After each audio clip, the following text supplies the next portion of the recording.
in ASEAN. Ladies and gentlemen, I will end here. Thank you very much. Economics, risk assessment, marketing, corporate credit, and business development. We share some experience because he joined Standard & Chartered Bank before he joined the Standard & Chartered Bank in Malaysia. He was placed in Nigeria, where he was the head of OCC and co-head of wholesale banking.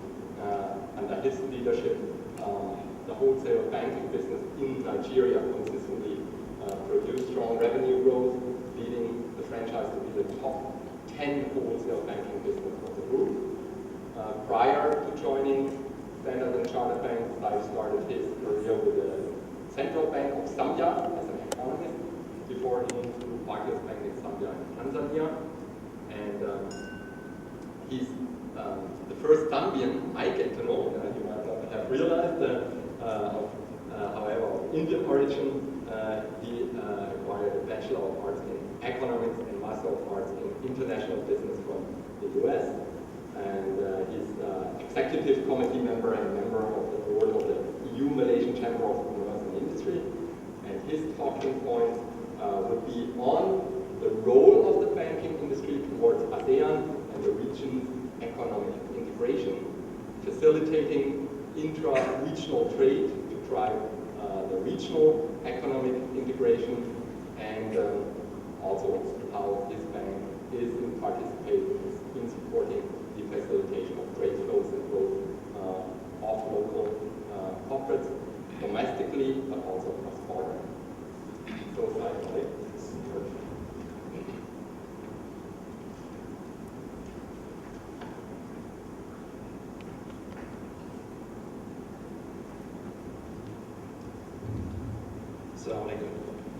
I'm not sure, I think as Eckart pointed out correctly, this is probably the graveyard shift. Normally, I think the 4 o'clock session normally is considered a graveyard shift, but I think after the rice that everybody had this afternoon, we probably have to wake you up. Syed tried that with his joke, which he stole, I think, which I wanted to start off with, but we'll probably move on for that. But actually, I'm in between a very learned scholar like Syed, who we used to work with at Standard Chartered, so I know him quite well. And after me is John, who heads up a research function. So again, a very learned scholar and a person who knows this topics very well. So I'm going to try and hold the fort for a little bit and make sure that none of you fall asleep while I'm talking. I'll start off by a quote. I think the jokes have already been done, so I'll start off with a quote. This is a quote from our Group Chief Executive of Standard Chartered Bank, Farisan. And I think in the context of what we're talking about and with where banking has come over the last few years, some of you may agree with this and some of you may not, but let's see how it goes. I think he said, finance is the oxygen to the rest of the economy. It enables business to grow and people to manage risk. If you don't have finance, life is a lot more difficult. Where Eckart started off by saying, global trade today is about $14 trillion, and 90% of that is financed through banks. So I think banks do provide, a lot of importance in ensuring that trade moves. Over the last few years, banks and banking sector has not come out too well with the crisis that we've seen, but I think we do provide a very important platform for the economy, the global economy to move forward. I'm going to be talking about how, as a banking industry, we play a part, especially towards our region today, the ASEAN bloc, and how it's facilitating the region's economic integration. I think we all know absolutely that ASEAN represents a very attractive region with huge opportunity. A couple of days ago, I had the opportunity to have breakfast with a small group of private sector businessmen with Ambassador Roundtable, who is President Obama's trade representative and solely responsible for international trade relations between the US and the world. And he was first time visit to Malaysia, and I think he pointed out very clearly, that the Asia Pacific region and ASEAN as a whole is a very, very attractive place that America wants to do work. They want to create a pact and a free trade arrangements as best as possible to ensure that the US is part of this economy. But some facts, we may know this already, but ASEAN has a large population of over 600 million, combined GDP of $2 trillion, and a growth of over 5% per year. Very attractive if you look in a global context. Surging inter-regional trade and consumerism, and a very rapidly growing middle class. The 10 nations combined in the ASEAN region would rank as the 9th largest country in the world in terms of GDP. So very attractive and something, in this day and age, still growing and still showing a lot of opportunity. I want to talk about sort of 3 trends that are propelling the growth in ASEAN and shaping the evolution of capital markets and investments in banking markets. First is infrastructure. Infrastructure has been a big source of growth, not only in Asia and in Asia, but all over the world, especially a lot of the emerging market sectors. We've seen very healthy developments in debt capital markets and syndicated loans, as well as structured fixed income products designed to attract funding from overseas investors. As the issues and as the tensions in Europe and the US, investors are more and more looking to invest and put their money into new opportunities and new markets. The infrastructure sector in a lot of the ASEAN countries have provided a huge opportunity. We've seen governments drive that and use that as a growth agenda. I think our colleague from PEMANDU may touch on it, but in Malaysia itself, one of the crux of the economic transformation program relies on the growth of infrastructure, be it the MRT or other projects around that. It is, I think over the next 5 years, we are projecting that the ASEAN region is expected to spend more than $350 billion on infrastructure. And I think that would probably be a conservative estimate. Most of it may come through nations like Indonesia, Thailand, Vietnam, and Indonesia. But as I mentioned, Malaysia itself also is a very big contributor. Countries like Myanmar, as they open up the borders, have a huge, huge need to build the infrastructure and to get that moving. The second point on the trends propelling growth in ASEAN is government support. I think I talked about it earlier on. We've seen a lot of government support come in and seeing how they can move and generate the economies. Malaysia's growth story, even in the last 6 months, in the last 2 or 3 quarters, with exports trickling down and having some impact, especially in terms of electronic sectors, we've seen the internal demand grow and become stronger. Q4 showed that. I think Q1 is continuing to show that. And that is through a lot of the projects that are coming through the economic transformation program and a lot of the internal generated projects that are going on in Malaysia. So government support is very critical. Developed markets like Singapore and Malaysia are taking one step further to ensure that they become sort of centers of excellence in their own sort of chosen fields. We've seen Singapore has been attracting a lot of hedge funds and financial institutions to come and set up.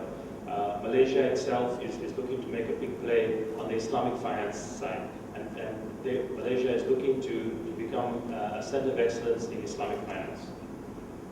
And the third point is Asian companies are expanding.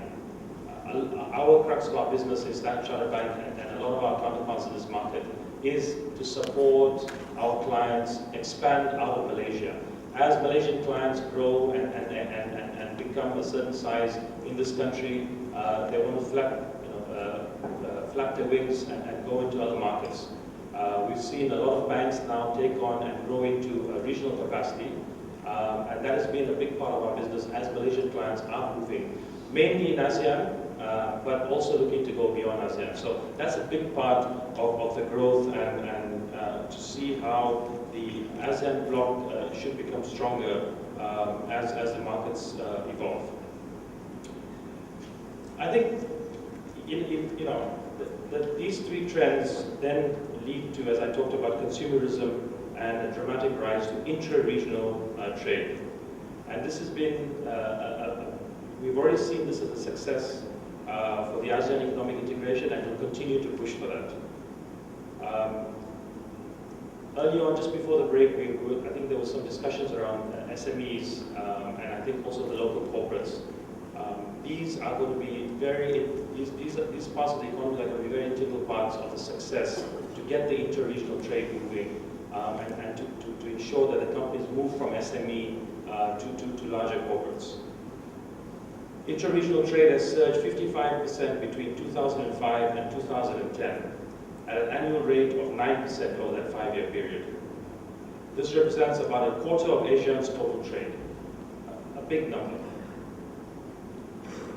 The ASEAN countries' purchasing power could double in the next 10 years, and this is where the consumerism angle comes in. In the past days, having a large population was not deemed too good. Today, it's the large populations that are driving economies forward. It's a consumerism, it's a moving up of your poorer into middle class, who then have the spending power. There's one statistic that I'd just like to highlight here. I think the Economic Research Institute of ASEAN and East Asia estimates that the middle income group of ASEAN, defined as those with per capita annual income of between 3,000 and 12,000 US dollars, grew from 140 million in the mid-1990s to 250 million in mid-2000s. And this is expected to rise to $300 million, 300 million people by 2015. That could be higher than the population of the US. So it's a huge block that you're talking about.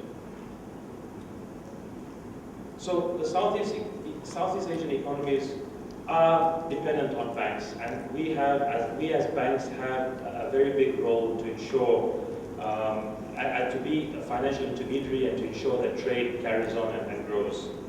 I think in closing, as I mentioned earlier, a large part of our business in Malaysia and in Southeast Asia is facilitated around trade and inter-regional trade finance business.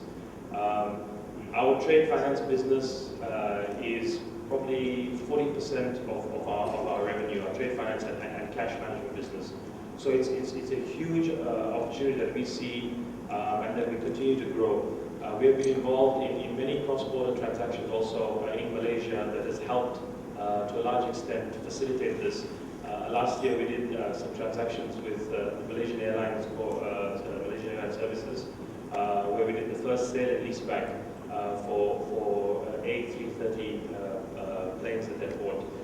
And we feel that this is a very important role to see how you can grow the inter-regional trade and for Malaysian Airlines, sort of the global trade services.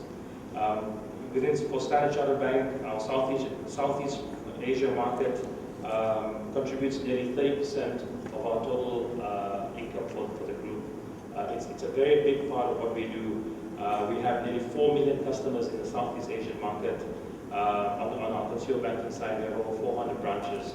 And basically, this is really where we are investing a lot of money to see how we can set up ourselves to ensure that we are there to ride the wave of growth that we see coming over the next few years. I think on that note, I'll stop there.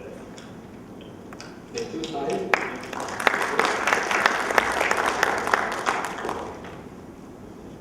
Any questions? Top senior executive which promote the ASEAN integration.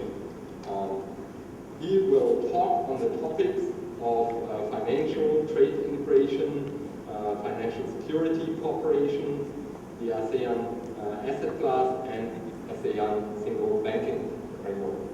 Thank you. I thought as I struggle a little bit to find a common theme across what we're talking about today. My remarks are going to be trying to address quite closely what the other speakers have done, and I think I'm glad Saif has laid a very good foundation for what I'm going to say next. I mean, really the questions I want to address, I'm just going to address my own questions, or questions I think would be fun to discuss